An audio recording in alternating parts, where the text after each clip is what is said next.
तो hello dear student, आज के इस वीडियो में आपको कक्षा 12वीं विषय आपका भूगोल का वार्षिक परीक्षा 2024 के पेपर का फुल सॉल्यूशन आपको बताने वाला हूं। दोस्तों आप लोग इस वीडियो को पूरा देखकर दोस्तों सभी प्रश्नों के आंसर को मिलाकर कमेंट बॉक्स पर आप लोग कमेंट जरूर कीजिएगा कि आज के पेपर में आप लोगों को कितने नंबर मिलेंगे। तो चलिए इस क्वेश्चन पेपर के सभी प्रश्नों के आंसर को सॉल्व करके मिला लेते हैं।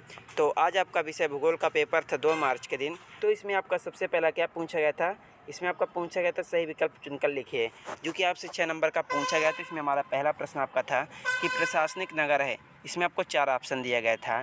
पहले में आपको लगाना था दूसरा नंबर नई दिल्ली। 2 में आपसे पूछा गया था भारत में सर्वाधिक जूट का उत्पादन किस राज्य में होता है। दूसरे में आपको लगाना था दूसरा नंबर पश्चिम बंगाल।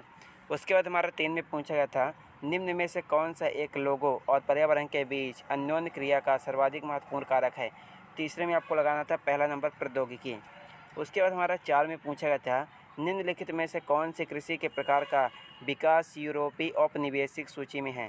इसमें आपको क्या लिखना था दोस्तों, इसमें आपको लिखना था आपका दूसरा नंबर रोपर कृषि। उसके बाद हमारा 5 में क्या पूछा गया था कि किस देश में रेल मार्गों के जाल का सघनतम घनत्व पाया जाता है। इसमें आपको क्या लिखना था, इसमें आपको चौथा नंबर लगाना था। उसके बाद दोस्तों हमारा आपका 6 में पूछा गया था तीसरा नंबर आपको लगाना था। तो उसके बाद आपका इंग्लिश मीडियम वालों का पूछा गया था। उसके बाद दोस्तों हमारा आपका प्रश्न नंबर आपसे 2 में क्या पूछा गया था कि रिक्त स्थानों की पूर्ति कीजिए पूछा गया था। इसमें हमारा पहला प्रश्न आपका था कि नैनीताल भारत का एक ... नगर है। इसमें आपको लिखना था कि नैनीताल भारत का एक विकसित नगर है। उसके बाद हमारा 2 में पूछा गया था भारत की प्रमुख पेय फसलें काफ़ी एवं ... हैं। तो इसमें आपको दूसरे में लिखना था दोस्तों कास्ट, क्या कास्ट।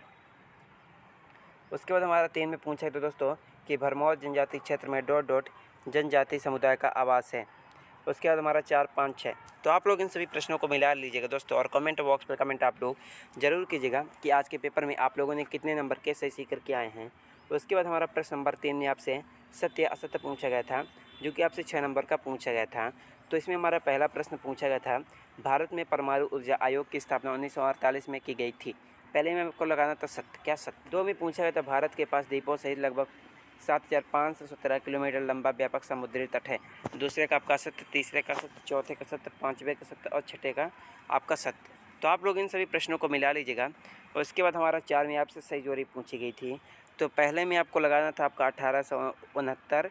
दूसरे में आपको लगाना था आपका कि द्वितीय क्रियाकलाप। तीसरे में आपको लगाना था दोस्तों आपका दूसरा नंबर महाराष्ट्र। चौथे में आपको लगाना था दोस्तों पहला नंबर बिहार। 5वें में आपको लगाना था चौथा नंबर चीनी तिब्बत। तो आप लोग इन सभी प्रश्नों को मिला लीजिएगा। उसके बाद हमारा प्रश्न नंबर 5 में आपसे एक सद्य का वाक्य में उत्तर पूछा गया था, तो आप लोग इसे देख लीजिएगा। तो आपका पूरा पेपर इसी तरह से आता है दोस्तों। तो आई होप आप लोगों ने सभी प्रश्नों को अच्छी तरह से एग्जाम में सॉल्व करके आए होंगे। तो आप लोग इसे देखकर दोस्तों आप लोग कमेंट बॉक्स पर कमेंट जरूर कीजिएगा कि आज के पेपर में आप लोगों ने कितने नंबर के सही करके आए हैं। तो चलिए मिलते हैं किसी अगले वीडियो में।